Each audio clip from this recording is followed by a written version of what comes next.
Assalamualaikum warahmatullahi wabarakatuh. Selamat pagi semua adik-adik. Bagaimana kabarnya? Alhamdulillah, sehat semua ya. Oke, baik. Sebelumnya perkenalkan, saya Nurswantari Putri, bisa dipanggil Kak Putri. Saya mahasiswa FKIP Universitas Jember, program studi pendidikan IPA yang sedang melaksanakan KKPLP di SNTN 1 Sukorambi ini. Oke, baiklah, di sini saya diberi kesempatan untuk magang mengajar menjelaskan materi mengenai reproduksi pada hewan.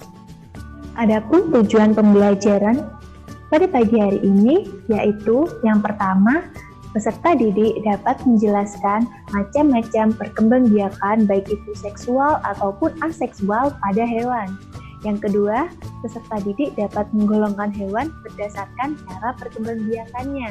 Dan yang ketiga, peserta didik dapat menjelaskan teknologi dari perkembangbiakan pada hewan. Sebelum lanjut ke materi, coba perhatikan dua gambar berikut ini. Tepat sekali. Apa yang kalian pikirkan tentang gambar itu? Ada ayam yang berkembang biak dengan cara bertelur. Dan gambar kedua yaitu, iya, tepat sekali. Ada anak ayam yang menetas. Nah, jadi kita akan belajar mengenai perkembangbiakan pada hewan. Kenapa sih hewan perlu melakukan perkembangbiakan? Karena untuk mempertahankan populasinya. Oke, baik. Jadi, perkembangbiakan pada hewan itu dibagi menjadi dua. Yang pertama yaitu perkembangbiakan secara aseksual, dan yang kedua yaitu perkembangbiakan secara seksual. Untuk lebih jelasnya, mari kita lanjut ke materi berikutnya. Yang pertama yaitu perkembangbiakan secara aseksual atau vegetatif. Nah, perkembangbiakan ini itu tidak diawali dengan pembuahan sel ovum oleh sel sperma. Sehingga perkembangbiakan ini itu tidak membutuhkan adanya alat reproduksi jantan maupun alat reproduksi betina. Nah, perkembangbiakannya itu menggunakan bagian dari tubuh induk hewan tersebut. Individu baru yang terbentuk akan sama dengan induknya.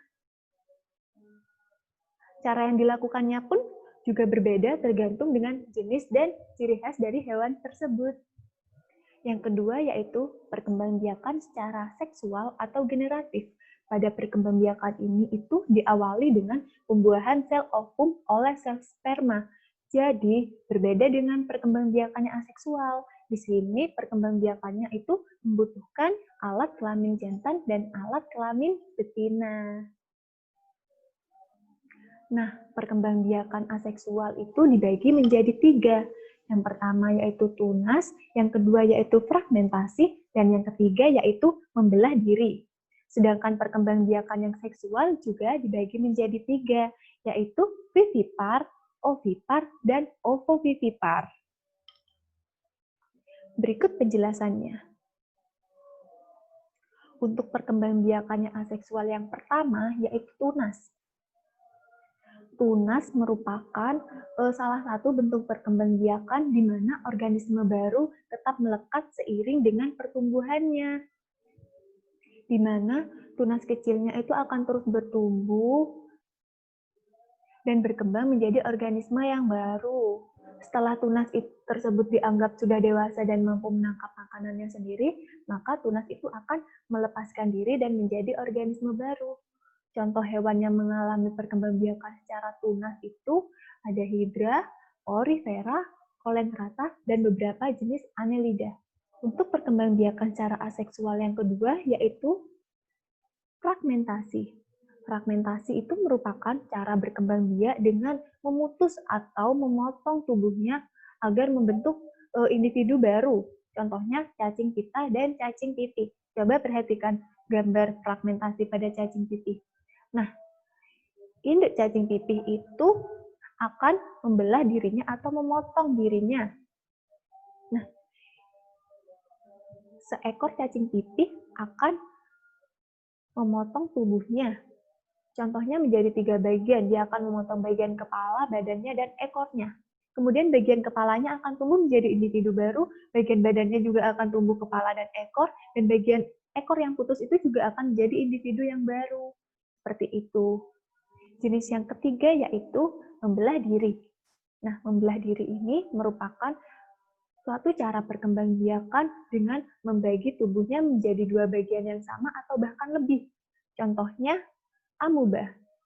Coba perhatikan pada gambar, di mana amubah itu akan membelah dirinya menjadi dua bagian yang sama. Kemudian dua bagian itu juga akan membelah lagi, terus membelah lagi. Nah, amubah ini juga dapat dikatakan hewan yang dapat berkembang biak dengan cara yang cepat karena dia hanya membelah dirinya seperti itu. Dengan cara membelah diri itu, maka sudah muncul individu baru. Lanjut cara perkembangbiakannya secara seksual. Yang pertama ada ovipar. Nah, ovipar ini merupakan perkembangbiakan pada hewan yang dilakukan dengan cara bertelur. Di mana setelah terjadi pembuahan, embrio itu akan mulai tumbuh dan berkembang di dalam cangkang telur. Nah, di dalam cangkang telur itu tersedia berbagai macam nutrisi ataupun cadangan makanan yang siap dikonsumsi oleh embrio. Adapun ciri-ciri dari ovipar itu tidak memiliki kelenjar susu dan tidak memiliki daun telinga. Contoh hewannya yaitu bisa lihat di gambar, ada ayam, bebek, ular. Kemudian jenis perkembangbiakan seksual yang kedua yaitu vivipar. Vivipar ini merupakan perkembangbiakan pada hewan yang dilakukan dengan cara melahirkan atau beranak. Nah, di sini itu embrio mereka akan tumbuh dan berkembang di dalam rahim hewan betina. Kemudian selama di kandungan, embrio tersebut akan mendapatkan nutrisi melalui plasenta. Adapun contoh dari hewan vivipar dapat dilihat pada gambar. Tepat sekali, ada gajah, kucing, kera, ikan paus, dan lain sebagainya. Cara perkembangbiakan secara seksual yang terakhir yaitu atau yang ketiga dinamakan ovovivipar.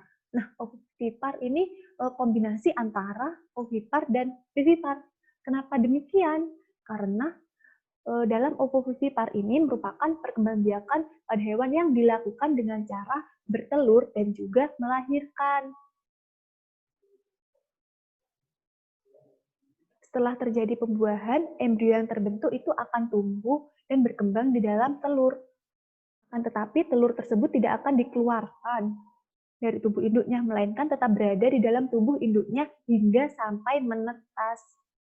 Nah, contoh dari hewan yang berkembang biak dengan ovovivipar itu dapat dilihat pada gambar.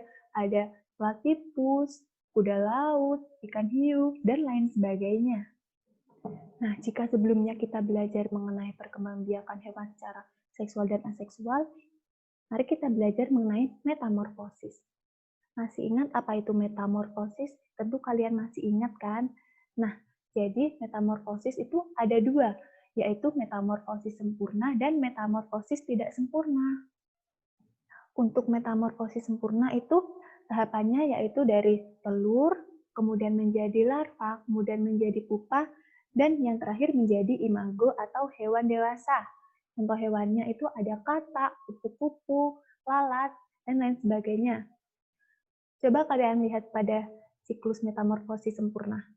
Nah, metamorfosis sempurna dari hewan nyamuk. Coba kalian perhatikan. Dari telur, kemudian menjadi larva, kemudian menjadi pupa, dan menjadi imago atau nyamuk dewasa. Dan yang kedua yaitu metamorfosis tidak sempurna. Tahapan dari metamorfosis tidak sempurna itu dari telur, nimfa, kemudian langsung menjadi hewan dewasa. Contohnya, ada jangkrik, belalang, kecoa, dan lain sebagainya.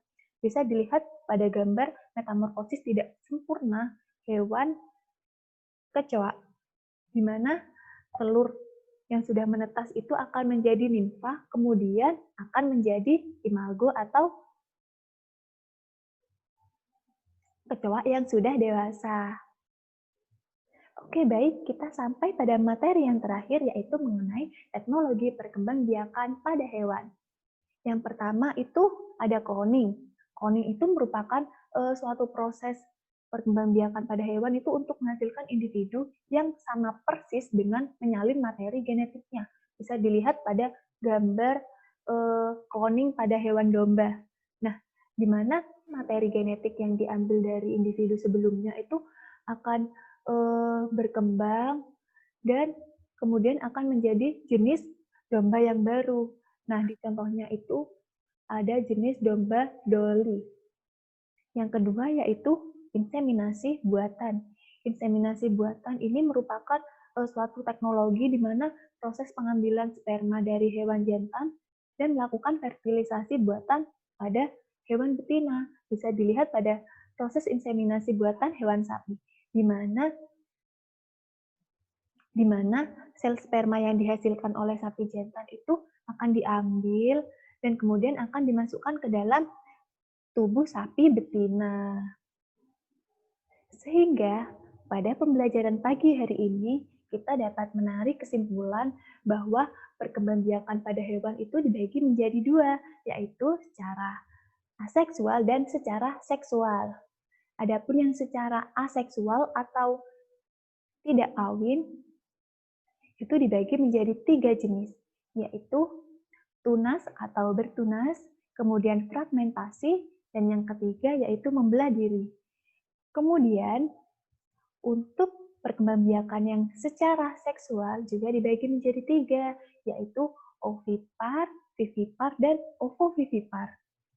Adapun teknologi untuk perkembangbiakan pada hewan itu ada berbagai jenis, contohnya seperti cloning dan inseminasi buatan. Materi yang bisa saya sampaikan. Tetap semangat belajar ya adik-adik. Jangan lupa mengerjakan tugasnya. Tetap di rumah aja ya. Lebih giat lagi belajarnya meskipun belajarnya di rumah. Sampai bertemu lagi di lain kesempatan. Mohon maaf apabila ada salah. Kurang lebihnya, wassalamualaikum warahmatullahi wabarakatuh.